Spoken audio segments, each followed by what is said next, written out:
Shalom, puji namanya Tuhan. Kalau pada hari ini saya bisa mengupload kembali video saya kepada saudara semuanya. Mohon maaf karena agak lama saya memiliki kesibukan sehingga baru kali ini saya bisa kembali mengupload video saya. Nah, bagi Bapak Ibu Saudara sekalian yang belum pernah memencet subscribe untuk YouTube saya ini, saudara bisa lihat di bawah video saya ini ada subscribe.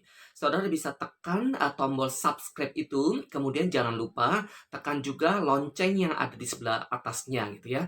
Tujuannya supaya YouTube atau video saya ini tetap ada Bapak Ibu. Karena kalau tidak memenuhi kuota, maka pihak Google akan menutup semua video-video saya. Rasanya sayang ya saudara.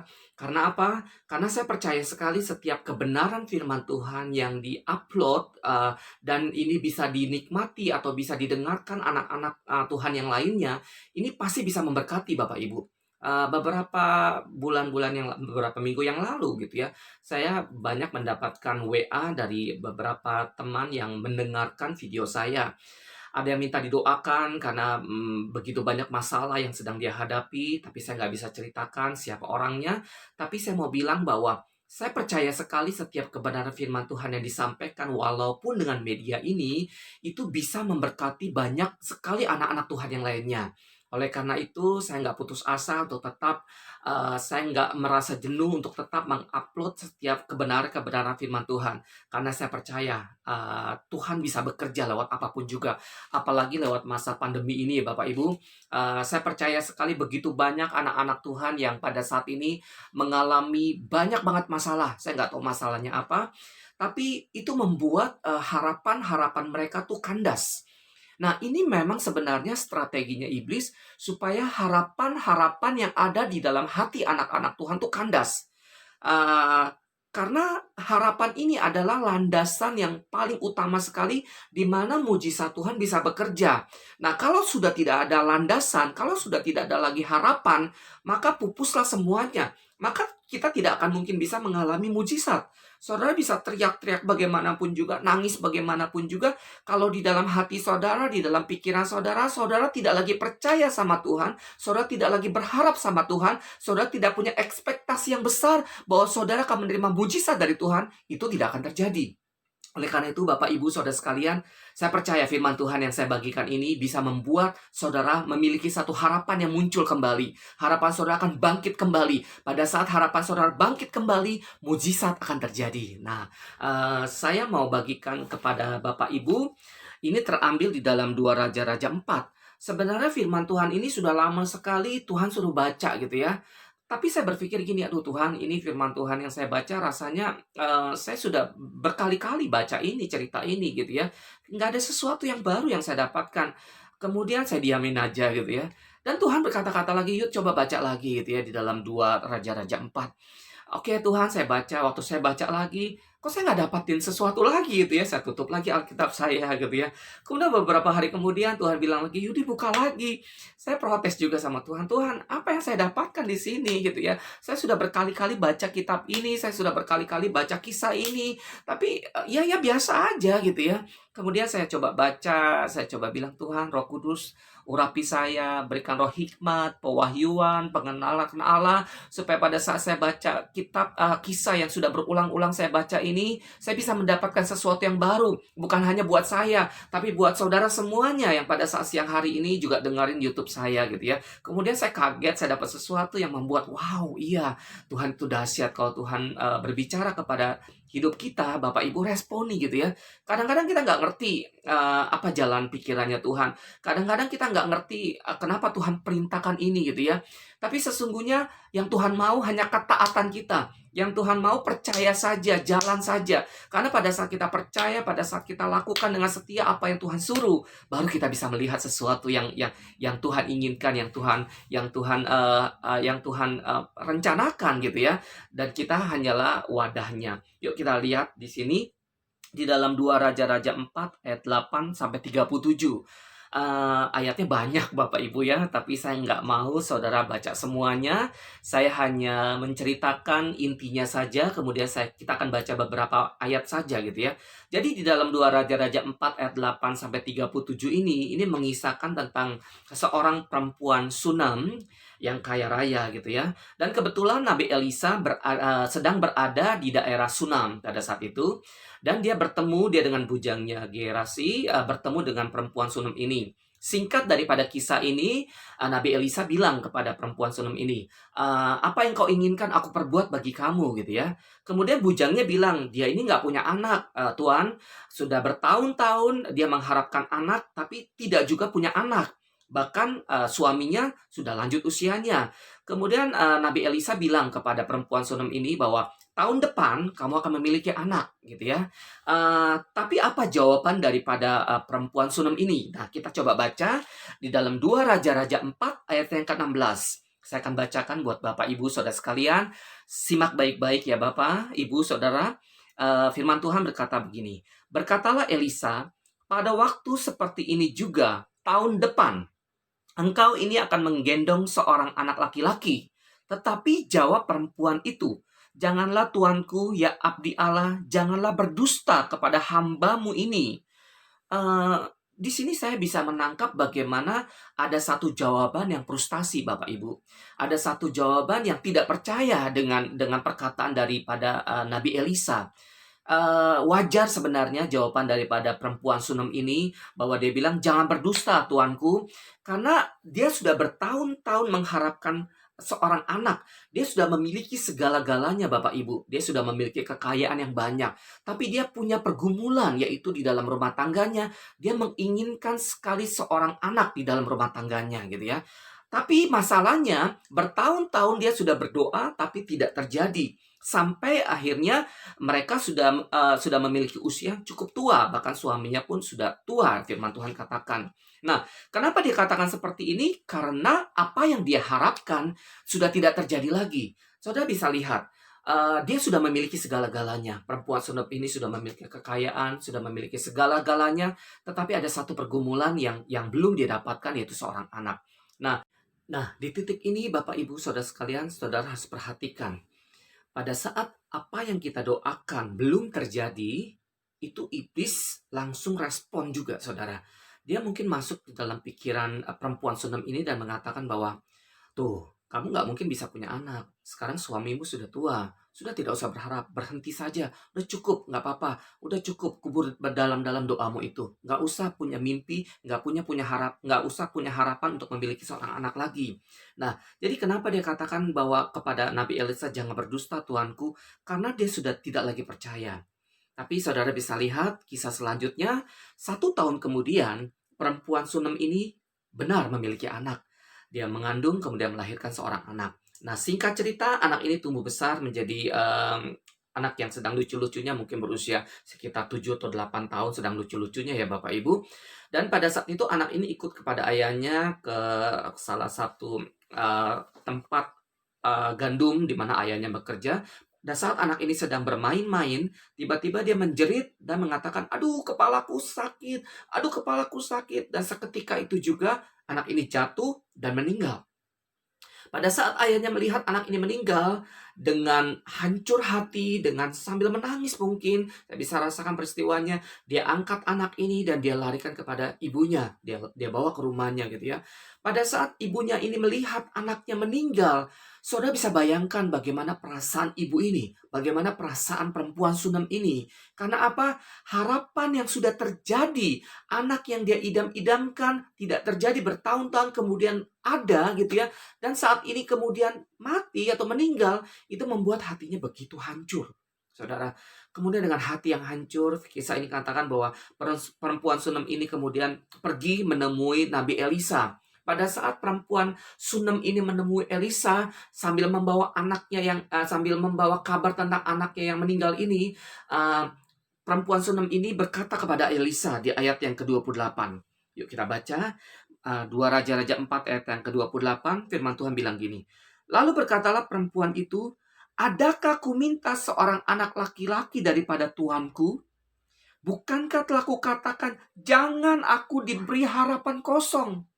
Jadi firman Tuhan bilang bahwa perempuan ini mungkin menjerit mengatakan ini, "Tuhan, adakah aku minta seorang anak laki-laki daripada tuanku?" Ada nggak? Dulu aku nggak pernah minta kepada Tuhan kan.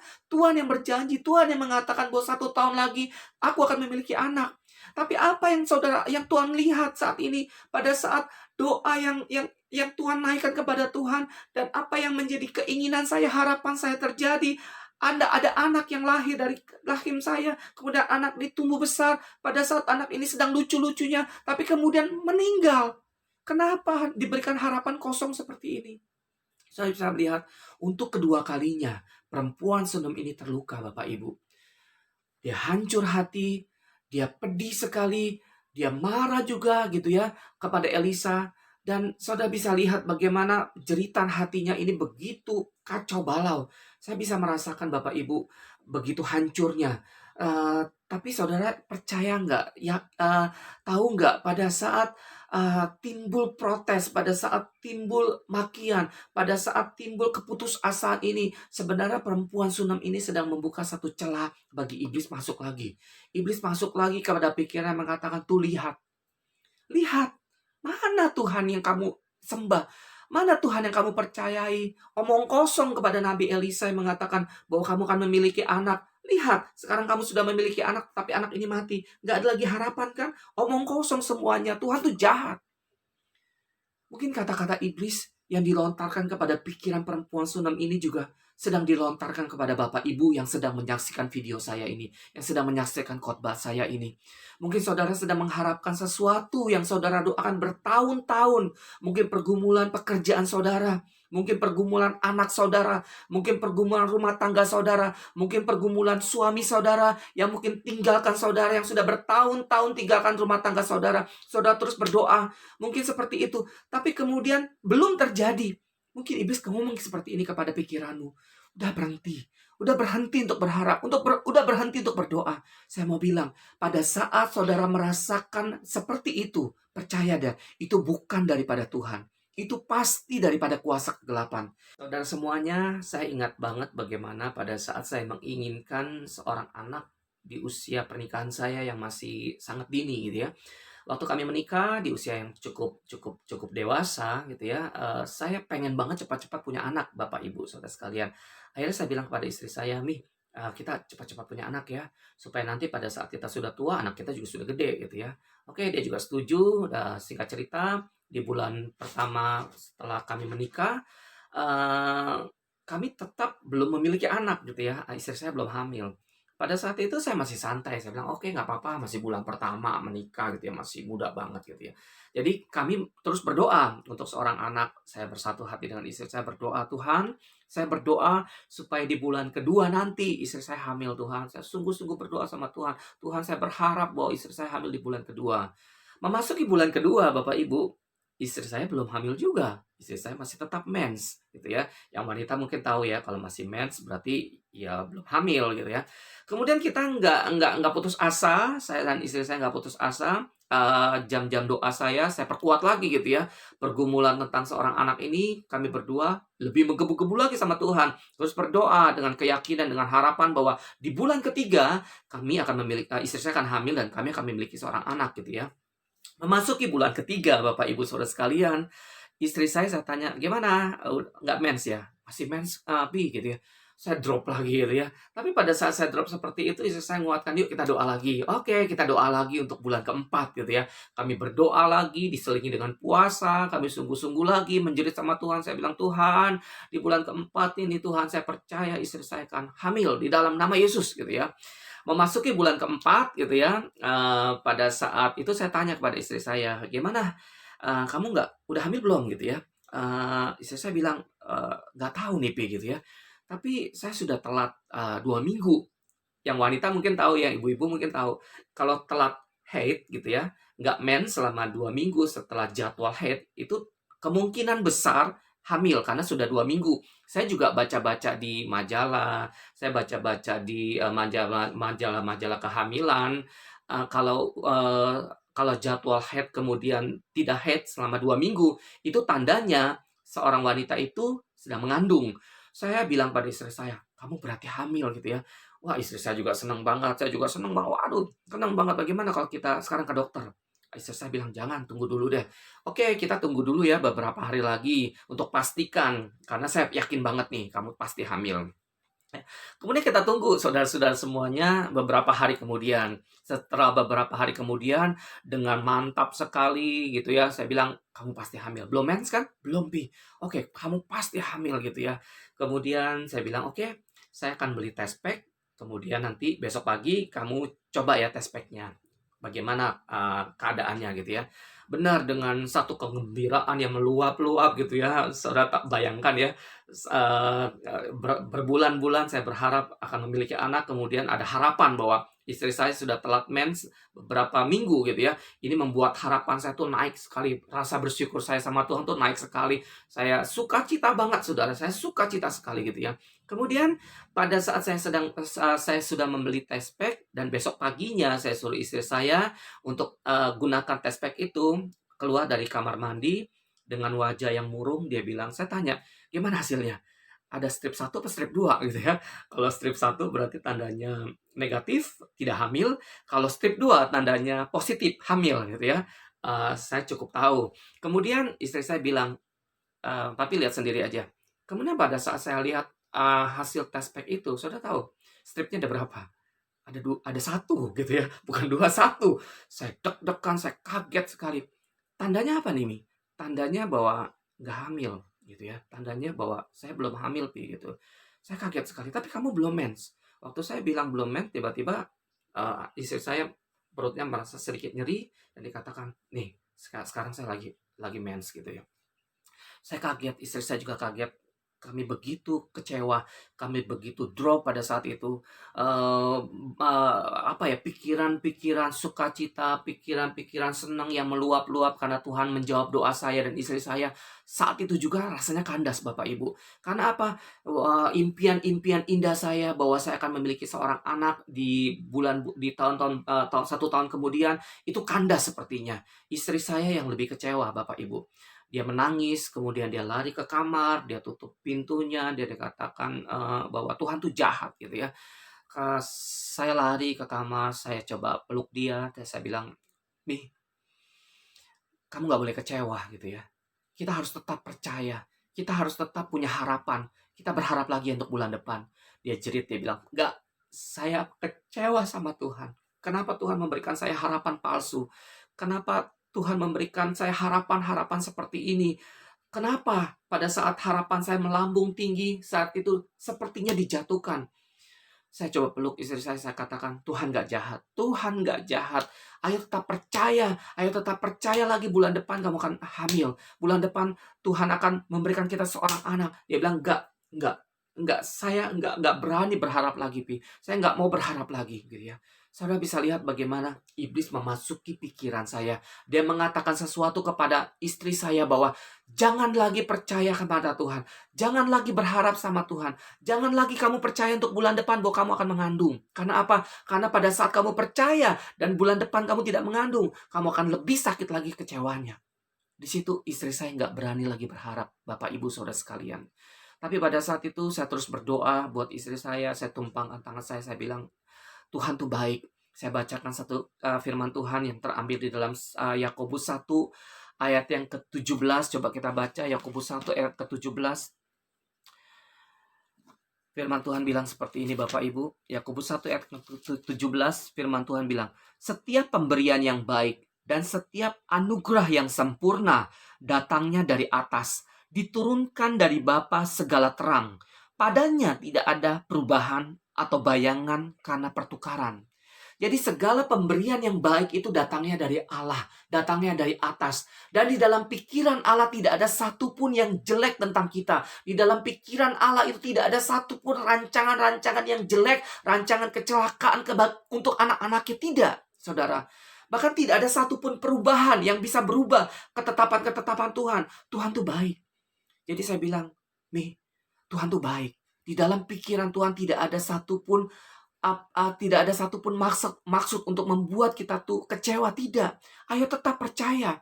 Pada saat saya doakan istri saya, kemudian istri saya bilang, "Oke, Pi, kita berdoa lagi, kita berharap lagi. Kita percaya lagi bahwa bulan depan saya akan mengandung." Pada saat dengan cucuran air mata kami berdua berdoa, saya bilang, "Tuhan, Walaupun mungkin pada saat ini Engkau belum memberikan kami seorang anak, mungkin harapan-harapan yang sudah melambung tinggi itu sepertinya jatuh Tuhan. Tapi saya mau tetap percaya bahwa saya punya Tuhan yang baik. Bahkan di dalam pikiranmu tidak ada satupun rancangan-rancangan yang jelek tentang kami. Dan saya percaya bahwa Tuhan akan memberikan saya seorang anak bulan depan. Istri saya akan hamil bulan depan di dalam nama Yesus. Saya tetap berharap saudara bahwa bulan depan, saya nggak takut berharap bahwa bulan depan istri saya akan hamil. Dan saudara tahu, bulan depan, singkat kisah saudara, istri saya betul-betul hamil saudara. Saya senang sekali saudara. Saya percaya banget kalau mungkin pada saat siang hari ini, saudara semuanya memiliki pergumulan yang sama saudara. Jangan berhenti berharap. Jangan mau dikelabui oleh kuasa kegelapan saudara. Tetap percaya bahwa Tuhan bisa menjawab doa saudara. Nah, kemudian kita kembali lagi kepada kisah perempuan Sunem ini. Pada saat itu Nabi Elisa bilang kepada perempuan Sunem ini apa yang dia katakan? Dia katakan seperti ini Bapak Ibu. Di ayat yang ke-29, yuk kita baca sama-sama ya. Ayat yang ke-29 dari 2 Raja-Raja 4 ini firman Tuhan bilang gini. Maka berkatalah Elisa kepada Gehasi bujangnya, ikatlah pinggangmu, bawalah tongkatku dan di tanganmu dan pergilah. Apabila engkau bertemu dengan seorang, janganlah beri salam kepadanya. Dan apabila seorang memberi salam kepadamu, janganlah balas dia. Kemudian taruhlah tongkatku itu di atas anak itu. Nah, saudara bisa lihat apa yang Elia katakan. Dia katakan seperti ini. Apabila engkau bertemu dengan seseorang, janganlah beri salam kepadanya. Dan apabila seseorang memberi salam kepadamu, janganlah balas dia. Kenapa dikatakan seperti ini Bapak Ibu? Karena pada saat bujang Elisa ini dengan perempuan ini kembali ke rumahnya, bujang Elisa ini ingin meletakkan tongkatnya di atas badan daripada anak yang sudah meninggal ini. Nabi Elisa wanti-wanti katakan, nanti kalau ada orang yang ketemu sama kamu, mengata-ngatai kamu atau nanya sesuatu tentang anak kamu gitu ya, atau memberikan penjelasan tentang anak kamu yang sudah meninggal, jangan beri salam. Maksudnya seperti itu, saudara. Jadi karena apa? Karena seluruh orang sekampung daripada di daerah Sunem itu sudah tahu bahwa anak daripada perempuan ini meninggal, ya. Dan dia juga sudah tahu bagaimana Nabi Elisa berjanji pada saat itu memberikan perempuan Sunem ini anak. Jadi pada saat mereka mulai mengejek tuh kan, gitu ya, mana, gitu ya, anak kamu sekarang malah meninggal, gitu ya. Jadi jangan balas. Maksudnya gini, Bapak Ibu Saudara sekalian. Waktu perempuan Sunem ini menghadapi faktanya bahwa anak ini memang meninggal, yes, faktanya benar. Tetapi pada saat lingkungan mencoba membuat pikiran wanita Sunem ini untuk terus-menerus melihat fakta, sampai akhirnya luka itu semakin terkuak lebih lebar lagi, keputusasaan itu semakin dalam lagi. Ini menyebabkan imannya nggak bangkit. Nabi Elisa mau bilang seperti ini, walaupun mungkin kamu lihat faktanya anak kamu meninggal, kamu tetap harus percaya bahwa Tuhan bisa membangkitkan anak yang meninggal ini. Faktanya walaupun mungkin kamu sedang menghadapi pergumulan berat hari ini, tapi kenyataannya bahwa Tuhan bisa menolong kamu. Faktanya mungkin anak kamu pada saat ini sedang mabuk-mabukan, tapi pada saat kamu berdoa dan percaya bahwa Tuhan akan memulihkan anak kamu, yakinlah bahwa mujizat akan kamu dapatkan. Ini saudara yang saudara harus mengerti baik-baik saudara. Yang pertama yang saya mau bilang buat saudara semuanya sedang menghadapi pergumulan berat, yang sedang menghadapi fakta-fakta yang mungkin tidak sesuai dengan apa yang kamu doakan, tidak sesuai dengan apa yang kamu harapkan. Yang pertama yang kamu harus lakukan, kamu harus tetap percaya, saudara harus tetap percaya bahwa Tuhan itu baik. Saudara harus tetap saudara punya pikiran bahwa semua yang saudara alami itu Tuhan punya rencana yang baik. Tidak ada satupun rencana yang jahat. Yang pertama itu saudara. Yang kedua yang saudara lakukan, setiap kali pikiran-pikiran itu muncul, setiap kali bayangan-bayangan itu muncul, saudara harus lawan di dalam nama Yesus. Saudara harus balikkan fakta-fakta yang saudara lihat dengan janji-janji Tuhan. Kalau saudara melihat suami saudara mungkin belum balik kepada saudara. Kalau saudara melihat faktanya mungkin saudara pada saat ini mungkin belum mendapat pekerjaan. Saudara harus perkatakan janji Tuhan bahwa saudara akan mendapat pekerjaan, bahwa suami saudara akan berbalik kepada saudara, bahwa saudara akan melihat sesuatu yang besar yang Tuhan akan berikan kepada saudara. Jangan pernah putus asa, jangan pernah berhenti dengan percaya. Karena pada saat saudara berhenti dengan percaya, tandanya iblis sudah menang atas pikiranmu. Saya mau ingatkan di tempat ini saudara, Jangan pernah takut untuk berharap. Jangan pernah takut dengan harapan-harapan yang saudara buat sama Tuhan. Karena setiap harapan yang saudara buat, mungkin bulan ini tidak terjadi. Saudara tetap percaya bulan depan akan terjadi. Saudara akan melihat bagaimana mujizat terjadi. Dan akhir daripada kisah perempuan Sunam ini, saudara bisa lihat, anak ini bangkit. Anak ini hidup kembali. Itu karena apa? Karena Tuhan memberikan kekuatan kepada perempuan Sunam ini untuk tetap percaya bahwa pasti ada mujizat. Jadi akhir khotbah saya pada saat hari ini, saya cuma mau menguatkan Bapak Ibu Saudara sekalian semuanya. Ayo percaya kepada Tuhan. Apapun juga pergumulan saudara, ayo tetap percaya kepada Tuhan. Bagaimana Tuhan memberikan saya janji bahwa saya akan memiliki anak. Saya pegang janji itu, saudara. Saya pegang kuat-kuat janji itu. Walaupun mungkin iblis menipu saya dengan fakta, tapi saya mau tetap pegang janji itu bahwa saya akan memiliki anak. Dan akhirnya terjadi, saudara. Apa pergumulan Bapak Ibu Saudara semuanya?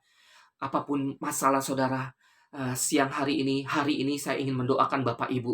Yuk angkat tanganmu, apapun pergumulannya angkat tanganmu. Saya akan berdoa kepada saudara semuanya. Tuhan, aku mau berdoa siang hari ini di dalam media ini, Tuhan. Aku percaya bahwa Tuhan tidak pernah dibatasi dengan ruang dan waktu. Apapun pergumulan saudara-saudaraku ini, Tuhan, di dalam nama Yesus aku berdoa. Aku mengikat setiap kuasa kegelapan yang coba mengelabui pikiran mereka. Mungkin kuasa kegelapan itu berkata di dalam pikiran mereka untuk stop, untuk berhenti berharap bahwa Tuhan itu jahat. Aku mau katakan pada kuasa kegelapan yang masuk dalam pikiran mereka. Aku ikat kuasa itu. Aku ikat perkataan-perkataan yang dari kuasa kegelapan itu di dalam nama Yesus untuk pergi dan keluar dari pikiran mereka. Dan aku melepaskan ya Tuhan, kuasa Allah, urapan Allah turun ke dalam pikiran mereka. Aku percaya ya Tuhan bahwa Tuhan akan memulihkan hidup mereka. Pergumulan apapun juga yang sedang mereka gumulkan pada saat ini, aku berdoa di dalam nama Yesus. Mungkin ada yang dalam pergumulan sakit penyakit. Mungkin ada anak saudara yang saat ini sedang sakit parah. Mungkin ada anak saudara yang pada saat ini sedang koma. Saudara sudah berdoa sama Tuhan. Tapi saya mau bilang buat Bapak Ibu Saudara sekalian, percaya sama janji Tuhan. Bahwa Tuhan tidak akan pernah meninggalkan kamu. Bahwa Tuhan tidak akan pernah meninggalkan anakmu. Di dalam nama Yesus aku berdoa Tuhan. Bagi pergumulan seorang ibu kepada anak yang sedang sakit di rumah sakit. Aku percaya di dalam nama Yesus. Bilu-bilu darahmu Tuhan menyembuhkan anak ini Tuhan. Aku percaya anak yang koma ini akan sembuh kembali Tuhan di dalam nama Yesus. Janjimu iya dan amin Tuhan. Aku menumpahkan tanganku Tuhan kepada anak yang sakit ini. Aku mau katakan kepada anak yang sakit ini untuk bangun sembuh di dalam nama Yesus. Terima kasih ya Tuhan. Aku juga berdoa buat pergumulan rumah tangga yang dialami oleh anak-anakku ya Tuhan. Mungkin pada saat ini mereka sedang mengalami satu pergumulan dalam rumah tangganya. Kepada suaminya, kepada istrinya. Aku berdoa Tuhan. Aku melepaskan persatuan. Aku melepaskan damai sejahtera ya Tuhan. Aku mengikat setiap roh perceraian ya Tuhan. Di dalam nama Yesus. Untuk keluar dari rumah tangga mereka ya Tuhan. Dan aku melepaskan kesatuan turun atas rumah tangga mereka. Bapak terima kasih ya Tuhan. Berikan damai yang melampaui segala akal itu Tuhan, turun ya Tuhan, dan boleh menjamah hati mereka sehingga mereka dikuatkan siang hari ini. Terpujilah bagi nama Allah di dalam nama Yesus. Haleluya. Amin. Puji namanya Tuhan. Saya selesai berbicara. Bila saudara semuanya mengalami pergumulan dan saudara mau berdoakan, saudara bisa tulis di komen di bawah ini, saudara. Saya akan berdoa buat saudara yang mengalami pergumulan yang berat. Dan akhirnya saya mengucapkan terima kasih karena saudara sudah mengikuti, sudah mendengarkan firman Tuhan ini dari awal sampai akhirnya. Dan kalau saudara diberkati oleh channel ini, oleh video ini, oleh khotbah ini, saudara jangan cukup sampai di saudara, tapi saudara bisa share.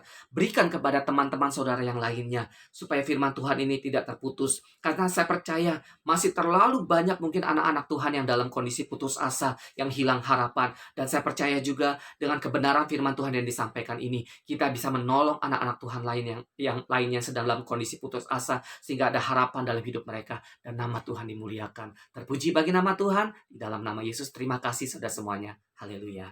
Amin.